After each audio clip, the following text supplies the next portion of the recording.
अरे बच्चों, good morning. हम लोग करंट इलेक्ट्रिसिटी पढ़ रहे थे और करंट इलेक्ट्रिसिटी में ओम्स लॉ तक हो गया था और ओम्स लॉ का एक्सप्लेनेशन फ्री इलेक्ट्रॉन थियरी से भी बता दिया था। और ओम्स लॉ में आगे हमने बताया था कि दो तरह के कंडक्टर होते हैं, एक ओमिक और एक नॉन ओमिक। तो ओमिक कंडक्टर का डेफिनेशन एग्जाम्पल और नॉन ओमिक का डेफिनेशन एग्जाम्पल आपको बता दिया गया था। अब अगली हेडिंग लिखिए, इलेक्ट्रिक रेजिस्टेंस।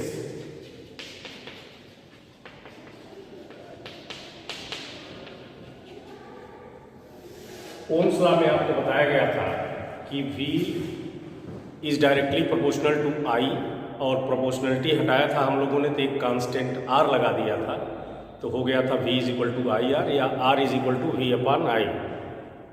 तो जो ओम ने एक कांस्टेंट लगाया था R, उसी को इलेक्ट्रिक रेजिस्टेंस कहते हैं।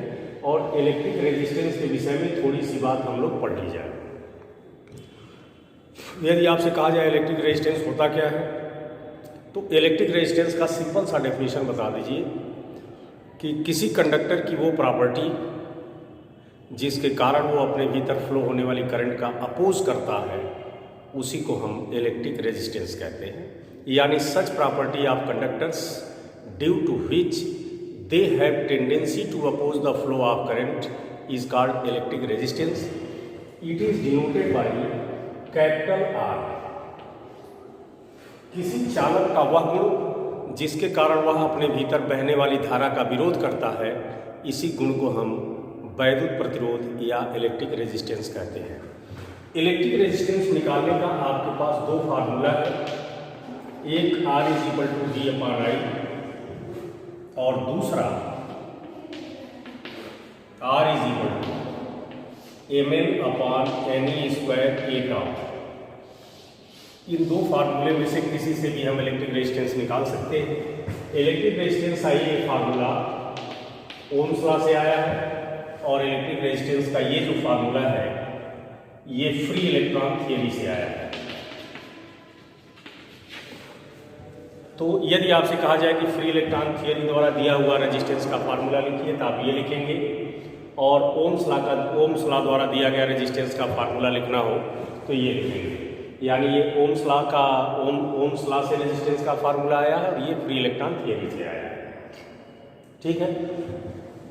इसमें सबसे पहली चीज की यूनिट ऑफ रेजिस्टेंस, तो रेजिस्टेंस का फार्मूला V अपॉन I, तो V की यूनिट वोल्ट, I की एम्पियर, तो रेजिस्टेंस का यूनिट हो गया वोल्ट पर एम्पियर, और वोल्ट पर एम्पियर को हम ओम कहते हैं और ओम के लिए ये सिंबल भी अलॉट है। तो आप चाहे ओम लिखिए या ये सिंबल लिखिए, रेजिस्टेंस की यूनिट हो जाएगी। ठीक। दूसरी चीज, इलेक्ट्रिक रेजिस्टेंस का डायमेंशन आपसे पूछा जाता है, ये बहुत इंपॉर्टेंट है। Dimension of resistance. तो देखिए रेजिस्टेंस का डायमेंशन कैसे निकालेंगे। अभी हमने बताया है R is equal to V by I, और आप जानते हो V is equal to W by Q होता है, तो ये हो जाएगा W by Q into I। ये भी फार्मूला जानते हो, Q is equal to IT, तो Q की जगह IT रखते हैं, तो ये हो जाएगा I स्क्वायर T। अब W का dimension ml square T minus 2 और I का E स्क्वायर T, तो ये डायमेंशन हो गया ml square T minus 3 A minus 2। ये रेजिस्टेंस का डायमेंशन हो गया। तो रेजिस्टेंस की यूनिट वोल्ट पर एम्पियर या ओम हो गई, और रेजिस्टेंस का, इलेक्ट्रिक रेजिस्टेंस का यदि डायमेंशन पूछा जाए तो आप इलेक्ट्रिक रेजिस्टेंस का डायमेंशन ऐसे निकाल सकते हैं। तीसरी चीज इसमें 1 ओम का डेफिनेशन, ये ज़्यादा बार एग्जाम में पूछा गया है। तो 1 ओम का डेफिनेशन चाहे आप फार्मूला से लिख लें, चाहे जैसे भी लिख लीजिए, कई डेफिनेशन है, इनको लिख के याद कर लीजिएगा। एक और चीज़ आप लिख लीजिएगा खुद से, इंटरनेशनल ओम, इसका भी डेफिनेशन लिख लीजिएगा और डेफिनेशन लिख के याद कर लीजिएगा। Next heading, electrical conductance. Electrical conductance. Electrical conductance का तो सिंपल डेफिनेशन दिया जाता है कि the reciprocal of electric resistance is called electrical conductance, it is denoted by capital G। यानी वैद्युत प्रतिरोध के व्युत्क्रम को हम वैद्युत चालकता कहते हैं। इलेक्ट्रिकल कंडक्टेंस की हिंदी होती है वैद्युत चालकता, तो वैद्युत प्रतिरोध के व्युत्क्रम को वैद्युत चालकता कहते हैं और इसे G से प्रदर्शित करते हैं। तो इसलिए किसी भी कंडक्टर का इलेक्ट्रिकल कंडक्टेंस निकालना हो तो आप पहले उसका रेजिस्टेंस निकाल लीजिए, रेजिस्टेंस निकालकर उसका रिवर्स कर दीजिए।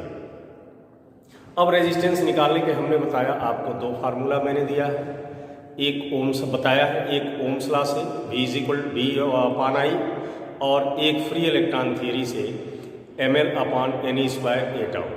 तो इन दोनों में से किसी भी फार्मूले से जैसा भी न्यूमेरिकल हो रेजिस्टेंस निकाल लीजिए और उसका रेसिप्रोकल कर दीजिए, इलेक्ट्रिकल कंडक्टेंस आ जाएगा।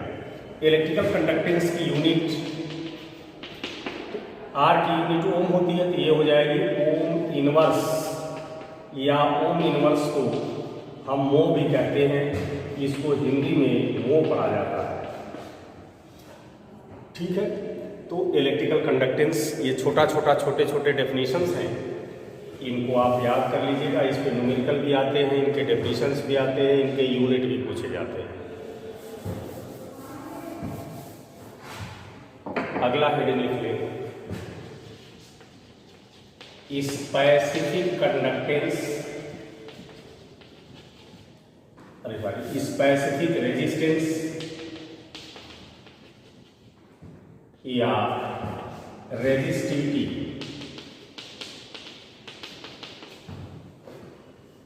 स्पेसिफिक रेजिस्टेंस या रेजिस्टिविटी एक्सपेरिमेंटल ऑब्जर्वेशन के द्वारा भी ये बात पाई गई और फ्री इलेक्ट्रॉन थियरी के थियोरेटिकल एक्सप्लेनेशन या कैलकुलेशन के द्वारा भी ये बात पाई गई। यानी जो बात हम बताने जा रहे हैं यह एक्सपेरिमेंटली भी पाया गया है, एक्सपेरिमेंट करके भी ऐसा वेरिएशन देखा गया है, और फ्री इलेक्ट्रॉन थियरी से जब आप मैथमेटिकल कैलकुलेशन करते हैं तब भी यही रिजल्ट आता है जो हम बताने जा रहे हैं। तो based on experimental and theoretical observations it is found that the resistance of a conductor is depends upon following quantities। Experiment द्वारा और थियोरेटिकल एक्सप्लेनेशन द्वारा भी ये पाया गया है कि किसी कंडक्टर का इलेक्ट्रिकल रेजिस्टेंस दो क्वांटिटी पर डिपेंड करता है। यानी आप यहाँ लिख भी सकते हैं the electrical resistance of a conductor is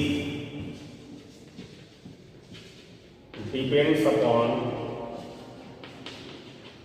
following quantities। किसी कंडक्टर का इलेक्ट्रिकल रेजिस्टेंस निम्न क्वांटिटीज पर डिपेंड करता है। हमने बताया, फिर तीसरी बार बता रहा हूँ कि किसी कंडक्टर का इलेक्ट्रिकल रेजिस्टेंस जिन जिन क्वांटिटीज पर डिपेंड करता है ये जानकारी हमको एक्सपेरिमेंटल ऑब्जर्वेशन से भी मिली, एक्सपेरिमेंट करके भी यही पाया गया। और फ्री इलेक्ट्रॉन थियरी से जब हम लोग मैथमेटिकली एनालाइज किए तब भी यही रिजल्ट आया। यानी जो बताने जा रहे हैं वो एक्सपेरिमेंटली भी आया है और थियोरेटिकली भी आया है। तो किसी कंडक्टर का इलेक्ट्रिकल रेजिस्टेंस दो क्वांटिटी पर डिपेंड करता है, एक लेंथ पर, रेजिस्टेंस लेंथ की डायरेक्टली प्रोपोर्शनल होता है। जिस कंडक्टर का लेंथ जिस रेशियो में आप बढ़ाओगे उसका रेजिस्टेंस उतना ही बढ़ेगा। यदि लेंथ आप 2 टाइम्स कर दिए तो रेजिस्टेंस भी 2 टाइम्स हो जाएगा। यानी जिस रेशियो में कंडक्टर का लेंथ बढ़ाओगे रेजिस्टेंस भी उसी रेशियो में बढ़ेगा। और दूसरा डिपेंड करता है एरिया ऑफ क्रॉस सेक्शन पर। किसी कंडक्टर का रेजिस्टेंस कंडक्टर के लेंथ के डायरेक्टली प्रोपोर्शनल होता है और कंडक्टर के एरिया ऑफ क्रॉस सेक्शन के इनवर्सली प्रोपोर्शनल होता है। तो कोई भी आप कंडक्टर ले लें, उनका रेजिस्टेंस बेसिकली दो क्वांटिटी पर डिपेंड करता है, एक कंडक्टर के लेंथ पर और एक कंडक्टर के एरिया ऑफ क्रॉस सेक्शन पर। रेजिस्टेंस कंडक्टर के लेंथ के डायरेक्टली प्रोपोर्शनल होता है और एरिया ऑफ क्रॉस सेक्शन के इनवर्सली प्रोपोर्शनल होता है। यदि इन दोनों इक्वेशन को हम सॉल्व करें फ्रॉम इक्वेशन 1 एंड 2, तो ये हो जाएगा R is directly proportional to L/A, या प्रोपोर्शनल की जगह जब इज इक्वल टू हटाएंगे तो यहाँ पर एक प्रोपोर्शनलिटी कांस्टेंट रो दे दिया गया, तो एक फार्मूला आ गया R is equal to rho L upon A, या rho is equal to RA upon L। ये जो रो है ये प्रोपोर्शनलिटी कांस्टेंट है, इसी को rho is a proportionality constant, it is called specific resistance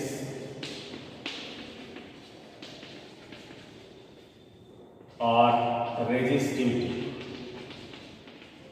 रो एक प्रोपोर्शनलिटी कांस्टेंट है, इसी को हम स्पेसिफिक रेजिस्टेंस या रेजिस्टिविटी कहते हैं।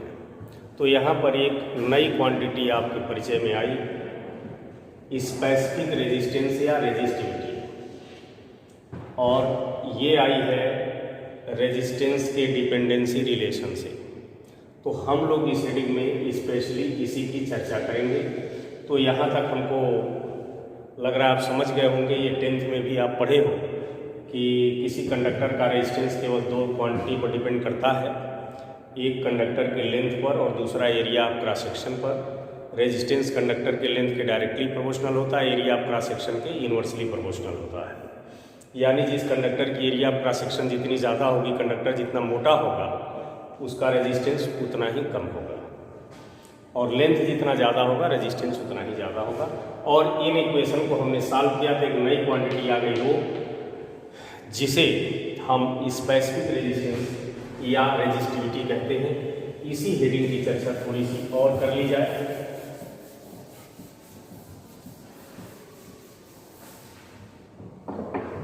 अभी आपको हमने फार्मूला बताया है रो इज इक्वल टू RA/L। अब इसमें सबसे पहली पॉइंट कि रो की पहले यूनिट लिख लिया, यूनिट ऑफ स्पेसिफिक रेजिस्टेंस। तो स्पेसिफिक रेजिस्टेंस का फार्मूला है RA/L। तो रो की यूनिट लिखनी है, पहले R की यूनिट लिखा जाए ओम, एरिया की मीटर स्क्वायर अपॉन L की मीटर। तो ये हो गया ओम मीटर।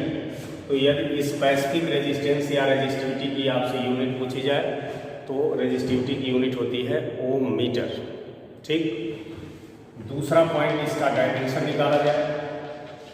डायमेंशन आप लो तो ओम का जो डायमेंशन आया था रेजिस्टेंस का वो लिख लीजिएगा, और मीटर का L लिखकर मल्टीप्लाई कर दीजिएगा। अभी हमने रेजिस्टेंस का डायमेंशन निकाला था, तो रेजिस्टिविटी की यूनिट हो गई, डायमेंशन हो गया। तीसरा, अभी हम फार्मूला पढ़े हैं R is equal to ml upon NE square A tau.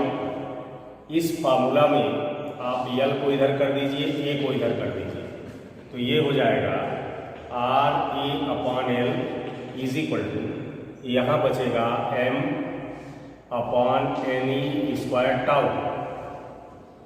ठीक। और RA अपॉन L रो का फार्मूला है, तो RA अपॉन L की जगह रो रख दिया जाए, तो rho is equal to M upon NE square tau. तो इस तरह रेजिस्टिविटी का एक फार्मूला तो ये था ही, रेजिस्टिविटी का एक फार्मूला और मिल गया। यह फार्मूला कहा जाता है फ्री इलेक्ट्रॉन थियरी फार्मूला, यानी रेजिस्टिविटी का ये फार्मूला फ्री इलेक्ट्रॉन थियरी से आया है। तो रेजिस्टिविटी जिस तरह से रेजिस्टेंस के दो फार्मूले हो गए, एक R is equal to V upon I Ohm's law से, और एक फ्री इलेक्ट्रॉन थियरी से, वैसे ही स्पेसिफिक रेजिस्टेंस या रेजिस्टिविटी का भी आपको दो फार्मूला मिल गया। एक RA अपॉन L, इससे भी रेजिस्टिविटी निकाल सकते हैं, और एक फ्री इलेक्ट्रॉन थियरी द्वारा फार्मूला आ गया M upon NE square tau, जहाँ N number of free electrons in unit volume of conductor, E is the electronic charge and tau is the relaxation time। तो इस तरह इन दोनों फार्मूले से आप रेजिस्टिविटी निकाल सकते हैं। फोर्थ पॉइंट, पॉइंट नंबर 4 में आपको बताया जाएगा स्पेसिफिक कंडक्टेंस। स्पेसिफिक रेजिस्टेंस के रेसिप्रोकल को स्पेसिफिक कंडक्टेंस कहते हैं, इसको सिग्मा से डिनोट करते हैं। जिस तरह से इलेक्ट्रिक रेजिस्टेंस के का रेसिप्रोकल था उसको एक क्वांटिटी का दर्जा दिया गया जिसको स्पेसिफिक इलेक्ट्रिक कंडक्टेंस कहते हैं, उसी तरह से स्पेसिफिक रेजिस्टेंस के रेसिप्रोकल को भी एक क्वांटिटी का दर्जा मिला जिसको हम स्पेसिफिक कंडक्टेंस कहते हैं। तो इलेक्ट्रिक रेजिस्टेंस के रेसिप्रोकल भी एक क्वांटिटी है और स्पेसिफिक रेजिस्टेंस की भी रेसिप्रोकल एक क्वांटिटी है। तो इलेक्ट्रिक रेजिस्टेंस का रेसिप्रोकल इलेक्ट्रिकल कंडक्टेंस, उसको जी से डिनोट करते हैं, और स्पेसिफिक रेजिस्टेंस के रेसिप्रोकल को भी एक क्वांटिटी का दर्जा प्राप्त है जिसको स्पेसिफिक कंडक्टेंस कहते हैं। तो किसी भी कंडक्टर का यदि स्पेसिफिक कंडक्टेंस निकालना हो तो आप क्या कीजिए, उसकी रेजिस्टिविटी निकाल लीजिए चाहे जैसे भी, और उस रेजिस्टिविटी का रेसिप्रोकल कर दीजिए तो स्पेसिफिक कंडक्टेंस निकल जाएगा। ठीक है, इसकी यूनिट ओम मीटर होती है, तो ये हो जाएगी ओम इनवर्स मीटर इनवर्स, या ओम इनवर्स को मो भी कहते हैं, मो मीटर इनवर्स या मो पर मीटर। ठीक है, तो किसी भी कंडक्टर का यदि आपको स्पेसिफिक कंडक्टेंस निकालना हो तो उसका स्पेसिफिक रेजिस्टेंस निकालकर रेसिप्रोकल कर दीजिए, स्पेसिफिक कंडक्टेंस निकल जाएगा। ठीक है, आज के लिए इतना ही, बाकी पार्ट इसका नेक्स्ट वीडियो में हम बताएंगे। Thank you.